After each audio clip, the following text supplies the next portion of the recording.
కొబ్బరికాయని మనం పూర్ణఫలము అని పిలుస్తాం. ఈ కొబ్బరికాయ సహజంగా ఒక్కొక్కసారి కుళ్ళిపోయేటువంటి అవకాశం ఉంది.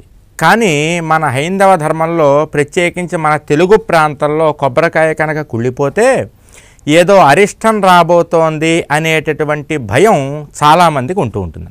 కానీ కొబ్బరికాయ కుళ్ళిపోవడం అంటే పూర్ణఫలము పాడైపోవడం అంటే మనకి ఏదైతే చెడు జరగవలసి ఉందో ఆ చెడు కొబ్బరికాయ రూపంలో పాడైపోవడం, ఆ చెడు వెళ్ళిపోవడం అని మనం భావించాలమ్మా. అందుకని కొబ్బరికాయ పాడైపోయినప్పుడు ఆందోళన పడడము కానీ, లేదా కొబ్బరికాయ పాడైపోయింది కాబట్టి ఏదో ఉపద్రవం రాబోతోందని కానీ భయపడకుండా మనకు జరగవలసినటువంటి చెడును పూర్ణఫలమైనటువంటి కొబ్బరికాయ స్వీకరించి పాడైపోయింది అని భావించి అక్కడితో మనకి జరగవలసినటువంటి చెడంతా కూడా తొలగిపోయింది అని భావిస్తే కనుక శుభకరంగా ఉంటుంది.